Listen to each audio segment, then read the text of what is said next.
Uma vez, boa noite ao professor, agradecer a sua presença, a disponibilidade em vir aqui dar uma palestra para a gente. Hoje nós temos, então, uma palestra sobre o tema Morte Digna, com o professor Alexandre Gustavo Melo Franco de Moraes, Bahia.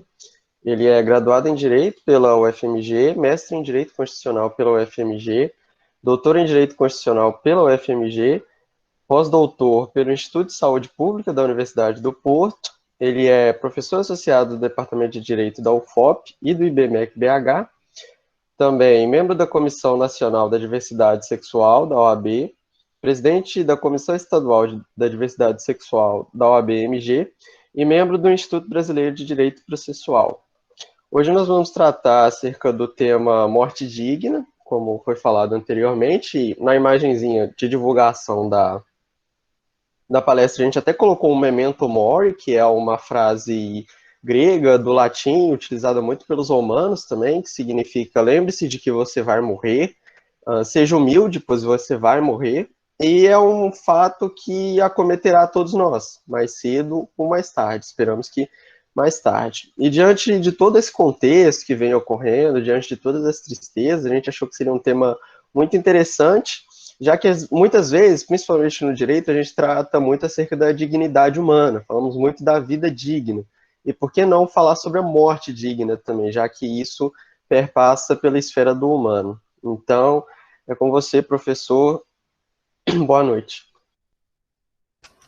Ok, boa noite então a todas, todos. Eu queria agradecer o convite que foi feito pela Lamel, através aqui do José Nunes, também cumprimentar o pessoal da Liga de Saúde e Espiritualidade. Eu já acompanho a Liga Acadêmica de Direito e Medicina já há um bom tempo, né? E eu fico muito feliz de participar de uma reunião de vocês. Tinha acabado de terminar aqui uma reunião de meu outro grupo de pesquisa, no qual o Carlos deveria estar presente, mas não estava. Tudo bem, né? Eu tive prova. Ok, tudo bem. Mas vamos lá.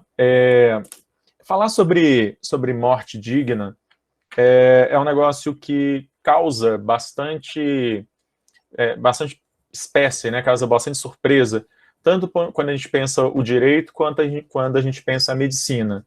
E aí a minha fala aqui, eu vou tentar mostrar alguns instrumentos legais, algumas questões que vêm sendo colocadas, mas principalmente fazer algum estudo de direito comparado, mostrar como alguns países têm lidado com essa questão, para mostrar, na verdade, o quanto que nós, no Brasil, estamos extremamente atrasados do ponto de vista legislativo, né? Apesar de nós termos algumas resoluções do Conselho Federal de Medicina, mas que elas não têm o status de lei e, portanto, colocam o profissional da medicina aí numa situação bastante precária se ele for seguir as resoluções do Conselho, porque essas resoluções podem, de alguma forma, estar em contradição com a lei penal, por exemplo, né? Quando eu falo sobre morte digna com os meus alunos, eu começo, na verdade, falando sobre vida, né? E dizendo que quando a Constituição ela garante o direito à vida, lá no artigo 5º, ela está falando de vida não como apenas sobrevivência, né? Quando é garantido o direito à vida, não é simplesmente o direito de você não ser morto, seja por um agente do Estado, seja por outra pessoa. A garantia do direito à vida, portanto, vai mais do que a garantia da mera sobrevivência, mas implica numa ideia de vida digna, e que liga, portanto, a ideia de dignidade da pessoa humana, né, como um dos fundamentos do Estado Democrático de Direito. A vida, o direito à vida está garantido no artigo 5º, caput da Constituição, e a ideia de dignidade da pessoa humana no artigo 1º, inciso 3º, como um dos fundamentos sobre os quais se assenta o Estado Democrático de Direito. É interessante a gente estar falando sobre direito à vida e morte num dia em que o Brasil bate seu novo recorde, né? Passamos de 2 mil pessoas mortas nas últimas 24 horas, foram 2.286 pessoas mortas nas últimas 24 horas de Covid. O que coloca para a gente vive atualmente uma situação bastante excepcional por várias razões. Excepcional porque a gente tem uma pandemia, né? E não tínhamos uma pandemia, não tínhamos uma pandemia dessas proporções há 100 anos. E, de outro lado, vivemos essa pandemia justamente no momento em que o Estado brasileiro está absolutamente desnorteado, absolutamente sem governo, enfim, há um descaso. E isso é interessante da gente pensar justamente num país que, apesar de todos os problemas, conseguiu construir um sistema público de saúde que é bastante eficiente para muitas coisas, apesar de toda a crítica que a gente faz, normalmente, né, ao SUS, mas que, por exemplo, no que tange a vacinação, é um sistema que ele é reconhecido mundialmente como modelo, enfim. E aí nós estamos falando de morte digna justamente no momento em que tem dessas 2.286 pessoas, certamente uma boa parte delas morreu ali sem ser resguardada a possibilidade enfim, de dignidade, né? Ou seja, mortes com alto grau de sofrimento para a própria pessoa e para a família, né? Falar, portanto, de vida digna necessariamente implica em nós falarmos em morte digna. Como foi lembrado aí, né, pelo José Nunes, a morte é algo que vai, obviamente, se tem talvez a única certeza, né, e a lembrança aí do Memento Mori é bem interessante nesse sentido, né, é a única certeza que a gente tem, como diriam lá os existencialistas do começo do século passado. Nem o direito, nem a medicina, eles estão muito preparados para discutir essas questões. Por isso, eu acho extremamente interessante que isso seja discutido aqui nesse encontro, né, entre os dois cursos, porque tanto o direito quanto a medicina vão tratar o direito à vida, em princípio, como um direito indisponível, né, como um direito sobre o qual a própria pessoa que tem esse direito não pode dispor do mesmo.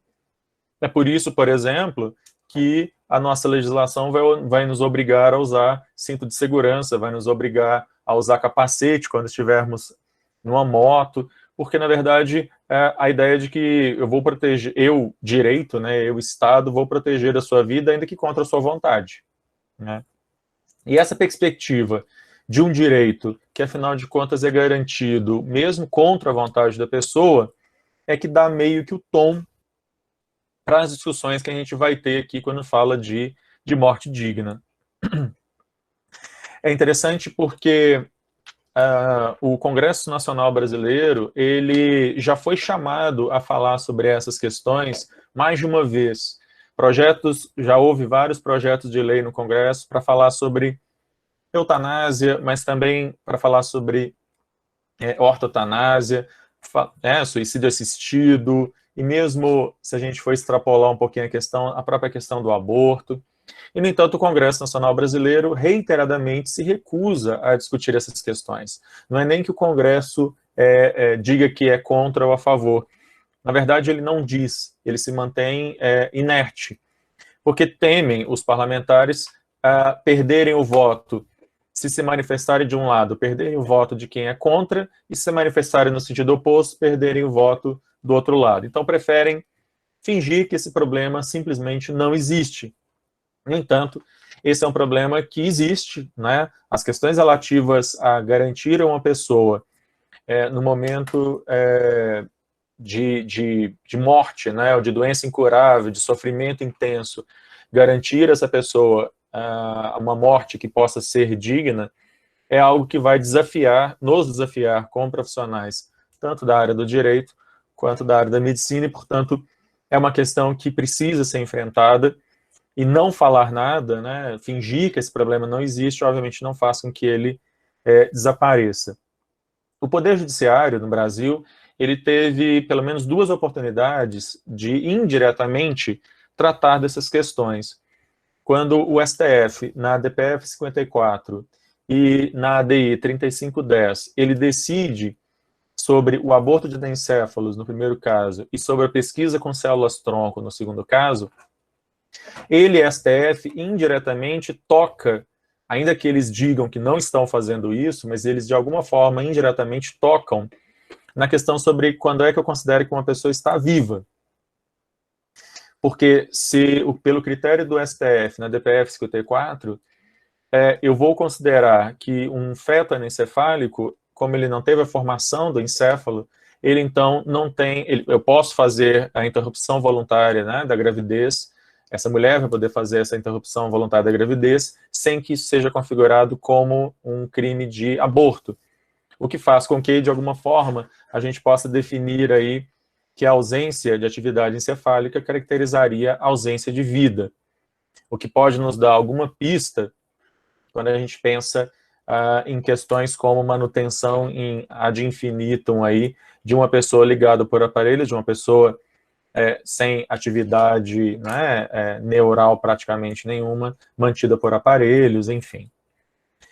Mas, de fato, essa não é a questão exatamente de um requerimento, por exemplo, para um pedido de eutanásia ou de suicídio assistido, ainda não chegou nas cortes superiores no Brasil.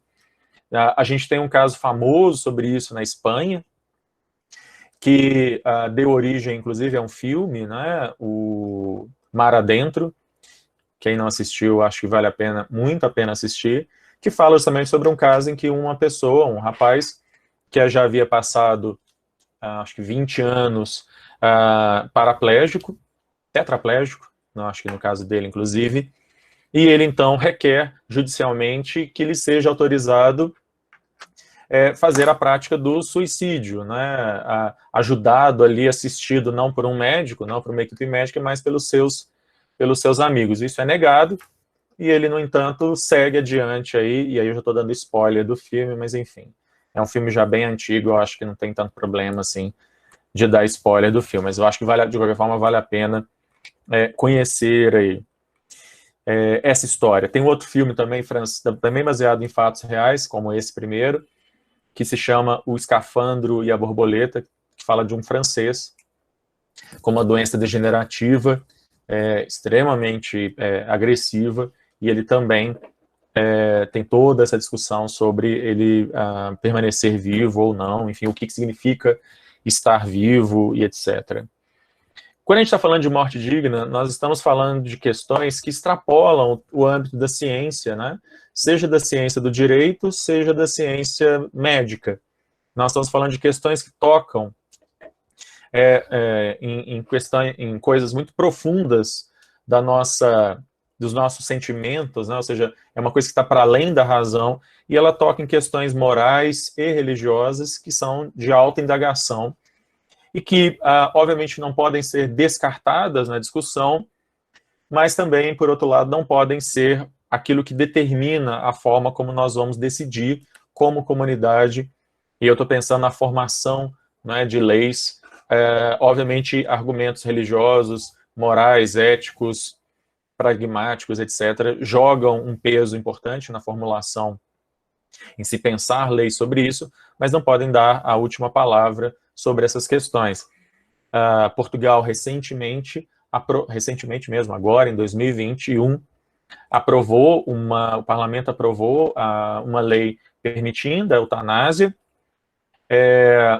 e esse projeto de lei, ele seguiu para a sanção do presidente da República, que é um cara muito católico, conservador, e ele jogou a batata quente para o Tribunal Constitucional português, na esperança de que o Tribunal Constitucional declare a lei inconstitucional, e isso o livre aí do problema de ter que sancionar uma lei com a qual ele não concorda, ou de vetar e ter o veto derrubado pelo parlamento, que também teria um custo político alto aí para ele.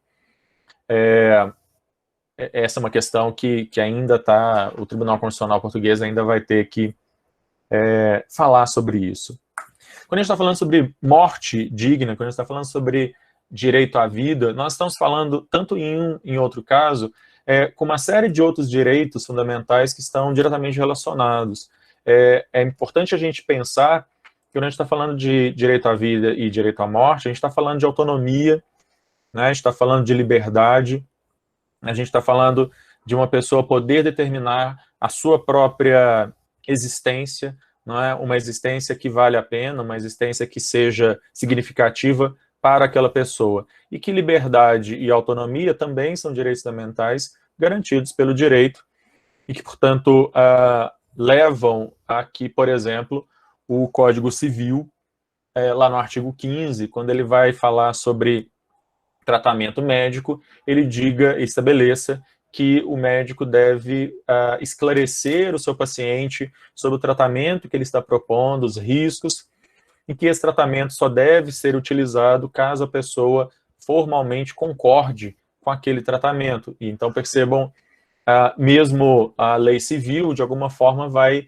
permitir que uma pessoa maior e capaz, no livre uso e gozo das suas faculdades mentais, possa estabelecer que ela simplesmente não quer se submeter a um tratamento, ainda que a ausência daquele tratamento leve à sua morte.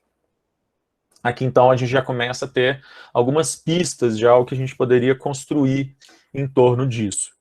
Ou seja, o direito à vida, ele, em regra, ele é um direito que aparece na nossa legislação como indisponível, ou seja, nós não podemos dispor sobre o direito à vida, e nesse sentido, como eu falei dos exemplos lá do Código de Trânsito, nós vamos ter legislações, nós vamos ter normas que, de alguma forma, limitam a sua possibilidade de dispor sobre a vida, porque eu poderia dizer simplesmente, eu não quero usar capacete, como algumas pessoas hoje falam, não quero usar máscara, né?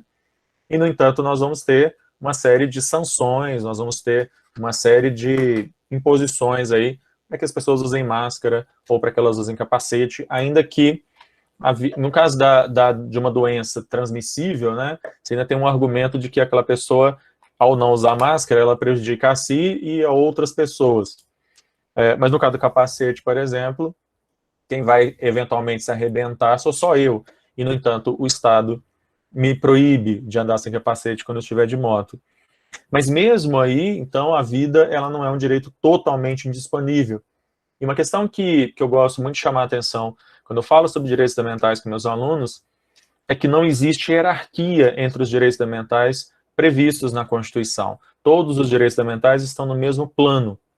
Ou seja, a vida não é o direito mais importante do que outros, e, portanto, nós podemos sim ter limitações a uma garantia absoluta do direito à vida em nome de outros direitos, né? Países que, por exemplo, permitem o aborto, são países que também têm o direito à vida como um direito fundamental. No entanto, a compreensão do que vai ser vida aí vai variar muito de tempo e lugar, né? Então, nós temos, da perspectiva jurídica, da perspectiva do direito, como ideia central a indisponibilidade do direito à vida, e, de certa forma, na medicina, isso também vai aparecer quando a gente pensa que, quando a gente trabalha com a ideia de que toda a medicina, ela pensa sempre a questão da manutenção da vida, custe que custar, né? As pessoas são formadas para pensar nisso. O problema é que, muitas vezes, a manutenção da vida, custe o que custar, muitas vezes custa o sofrimento, não é? E quando a gente está falando aqui de morte digna, a gente está falando justamente sobre em que momento eu devo justamente cessar tratamentos que causem dor e que não vão resolver o problema ali daquela pessoa, porque ela já está, por exemplo, num processo irreversível de morte, e eu substitua isso apenas por cuidados paliativos, que, por exemplo, né, suspendam o tratamento e apliquem somente medicamentos para aliviar a dor dessa pessoa. Então, essas são questões com as quais, normalmente, a medicina, assim como o direito, tem uma série de reticências, né, para pensar nessas questões. Como eu falei, Portugal aprovou uma lei recentemente, essa lei ainda precisa ser agora referendada lá pelo Tribunal Constitucional. Me parece que o Tribunal Constitucional português deve manter a lei, ele não deve declarar a lei inconstitucional. A lei está muito bem construída, muito bem fundamentada. A Espanha também recentemente aprovou uma legislação nesse sentido. E aí Portugal, ele se soma a alguns países que já permitem práticas de eutanásia, seja uma eutanásia ativa, seja uma eutanásia passiva, né? Seja um procedimento em que a pessoa procura um hospital, um centro médico, e esse centro médico vai efetivamente acompanhar, né, um processo de suicídio assistido mesmo, que ele vai acompanhar ali aquele procedimento, não é o caso de Portugal, da lei de Portugal. Na lei de Portugal, na verdade, você tem a ideia dessa pessoa, ela receber um aconselhamento médico, ela receber do Sistema Nacional de Saúde, que é o SUS deles, os meios, mecanismos para poder fazer o procedimento, mas esse procedimento não é feito exatamente por um médico. Não é? Então, aqui nós temos, quando falamos de eutanásia, uma ideia de uma pessoa que ela tem uma doença que lhe causa um sofrimento intenso, irreversível, né? No caso da lei portuguesa, se fala numa morte assistida em situação de sofrimento extremo e danos irreversíveis, né? Mas essa pessoa não está num processo de morte, vamos dizer assim, mas ela decide que não quer mais viver. Aqui eu tenho uma situação bem peculiar. Essa pessoa está viva, só que a vida lhe custa um sofrimento que ela, em determinado momento, entende que não quer mais passar por aquele sofrimento, né? Legislações similares a esta já existem na Bélgica e na Holanda, foram os 2 primeiros países do mundo a aprovar legislações nesse sentido. Também no Luxemburgo, no Canadá, e para usar um exemplo mais próximo da gente, na Colômbia, né? A Colômbia, que é um país latino-americano, e, portanto, com uma realidade muito mais próxima da nossa, né? A eutanásia ela é permitida desde 1997, portanto, aí lá se vão mais de 20 anos, em que, por uma decisão da Corte Constitucional da Colômbia, ela declarou inconstitucionais leis que proibiam aí a prática de algo similar à eutanásia. Durante todo esse período, até 2017, ela era permitida apenas para maiores de idade. Desde 2017, no entanto, essa mesma Corte Constitucional, ela veio a permitir que procedimentos similares também possam acontecer para menores de idade, a partir dos 12 anos, excepcionalmente entre 6 e 12, mas a partir dos 12 anos, sendo que a partir dos 14 anos, esse adolescente sequer precisa do consentimento dos pais ou responsáveis para requerer esse procedimento. A eutanásia ou suicídio assistido, enfim, no caso de menores de idade, ainda é um tabu muito maior, não é? E além desse caso da Colômbia, ela é permitida somente na Holanda e na Bélgica. Nessa lei de Portugal, ela expressamente fala apenas para maiores de idade. Quando a gente fala de cuidados paliativos, quando a gente fala dessa outra perspectiva de enxergar o que é a função de um médico, né? A gente está falando de um outro conceito, que é o da ortotanásia, né? Enquanto, normalmente, o que a medicina trabalha é apenas com a distanásia, né? Ou seja, você manter a vida a qualquer custo, com uma série de procedimentos, muitas vezes invasivos e muitas vezes causando enorme dor e sofrimento para aquela pessoa ou né, para os seus familiares. Essa seria a distanásia. A ortotanásia, ao contrário, seria justamente a suspensão desses tratamentos em caso de morte irreversível, um quadro de morte irreversível. Já houve, como eu disse, projetos de lei tentando regulamentar isso no Brasil, todos eles arquivados sem movimentação pelo Congresso Nacional, então não é que o Congresso tenha sequer rejeitado, ele simplesmente preferiu não falar nada. E o que existe, na verdade, é a Resolução 1805, de 2006, do Conselho Federal de Medicina, que é uma resolução que poderia servir de modelo aí para um futuro projeto de lei, para uma lei que poderia ser aprovada entre nós, e ela vai estabelecer que o médico, né, o artigo 1º, é permitido ao médico limitar ou suspender procedimentos, tratamentos que prolonguem a vida de doente em fase terminal, de enfermidade grave e incurável, respeitada, obviamente, a vontade da pessoa ou de seu representante legal.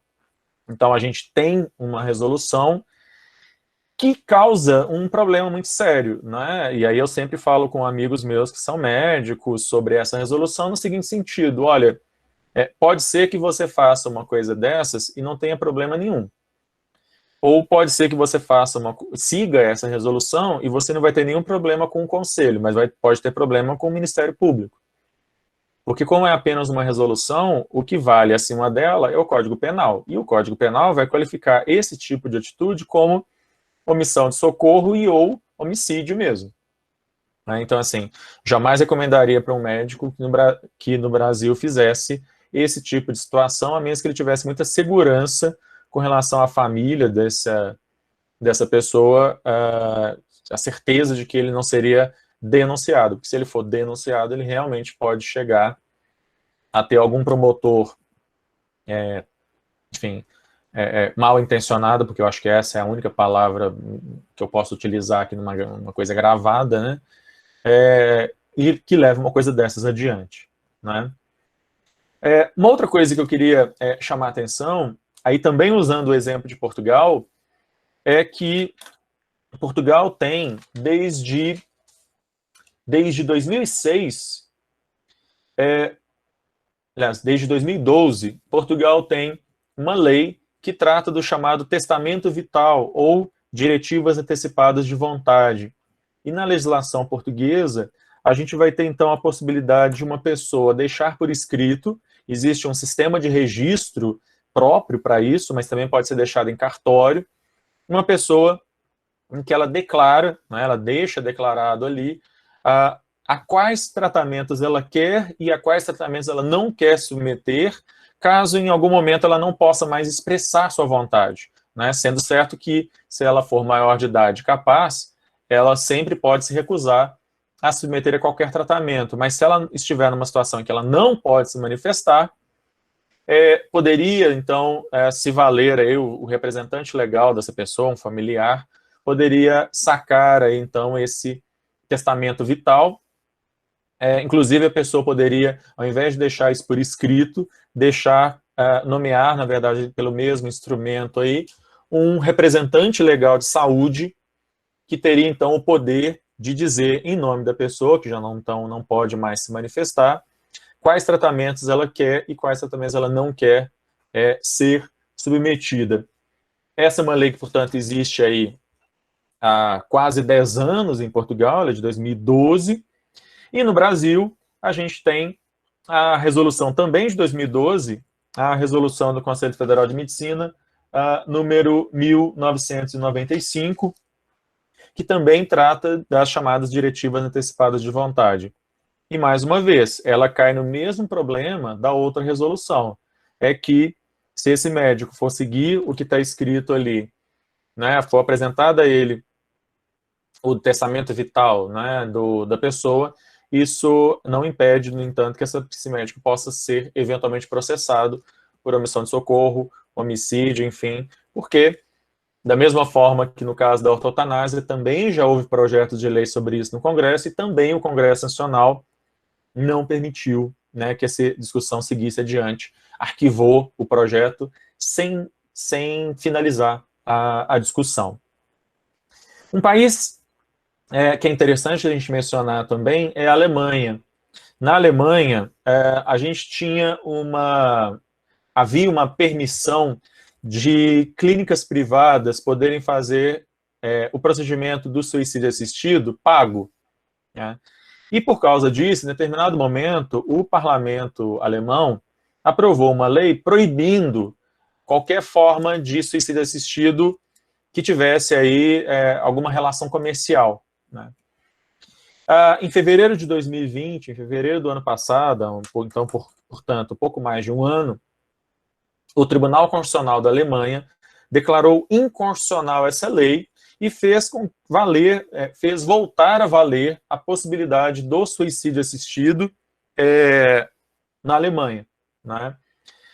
Ou seja, da mesma forma, o médico pode informar a pessoa sobre as possibilidades que ela tem aí de de fazer esse procedimento e entrega, o sistema público de saúde entrega o material, mas ele não é realizado no hospital, né? É a própria pessoa que tem que se virar aí para poder realizar esse tipo de procedimento. Esse panorama, né, mostra que a gente ainda está engatinhando com relação a essas questões.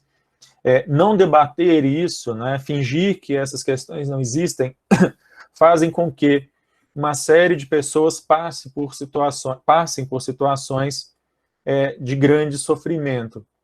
Eu tive um amigo que ele teve um câncer muito agressivo dos ossos, e ele sofria com dores agudas, e um cunhado dele, que era médico, em determinado momento, que ele já estava no hospital, esse cunhado dele fez valer ali no hospital essa resolução do Conselho Federal de Medicina, ele já estava em coma, enfim, e fez justamente a abreviação aí, né, do sofrimento desse meu conhecido, para que ele pudesse fazer a passagem, vamos dizer assim, sem tanto sofrimento. Ele já era uma pessoa que já tomava,